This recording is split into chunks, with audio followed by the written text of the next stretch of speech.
తడిచిన ధాన్యం కూడా కొంటున్నామని డిప్యూటీ సీఎం భట్టి విక్రమార్క తెలిపారు. హైదరాబాద్ గాంధీ భవన్లో నిర్వహించిన మీడియా సమావేశంలో ఆయన మాట్లాడారు.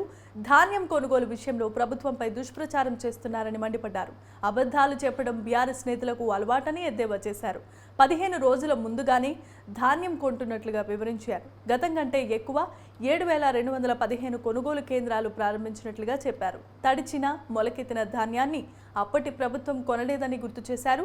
చివరి గింజ వరకు కొంటామని, రైతులు ఆందోళన చెందవద్దని తెలిపారు. తడిచిన మొలకెత్తిన ధాన్యాన్ని కూడా ఎంఎస్పీ ఇచ్చి తీసుకుంటామని డిప్యూటీ సీఎం భట్టి స్పష్టం చేశారు. మీరు మీ ఆనందం కోసం రైతులను ఇబ్బంది పెట్టకండి. మేము చాలా స్పష్టంగా ఉన్నాం. ఎన్ని లక్షల మెట్రిక్ టన్నులు పండినా చివరి గింజ వరకు ఈ రాష్ట్ర ప్రభుత్వం కొంటది. తడిసినా కొంటది, మొలకలెత్తినా కూడా అదే ఎంఎస్పీ రేట్తో కొంటది.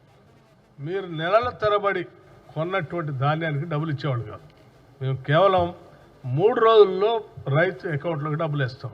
నెలల తరబడి రైతులకు డబ్బులు ఇచ్చేవాళ్ళు కాదు. మేము 3 రోజుల్లో రైతులు ఆ ట్రక్ షీట్ పట్టుకొని మిల్లర్ల చుట్టూ తిరుగుతూ వేసిన కాటా వేసిన ధాన్యాన్ని మా 10 కేజీలు తీశారు, లేకపోతే అది తీశారు, ఇది తీశారు అని చెప్తూ వాళ్ళు డబ్బులు ఇవ్వకుండా మిల్లర్లు బయటికి పంపిస్తూ, లేకపోతే సివిల్ సప్లైస్ వాళ్ళు డబ్బులు ఇవ్వక రకరకాల ఇబ్బందులు పడేవాళ్ళు. ఇవాళ ఏ ఇబ్బంది లేదు. 3 రోజుల్లో 3 డేస్లో డబ్బులు ఇస్తాం. దయచేసి తప్పుడు సమాచారం ప్రజల్లో చొప్పించి, మీకేదో ప్రసార మాధ్యమాలు మీ సొంతవి ఉన్నాయి కాబట్టి మీ ఇష్టం వచ్చినట్టు రాసుకొని, మీ ఇష్టం వచ్చినట్టు చూపించుకొని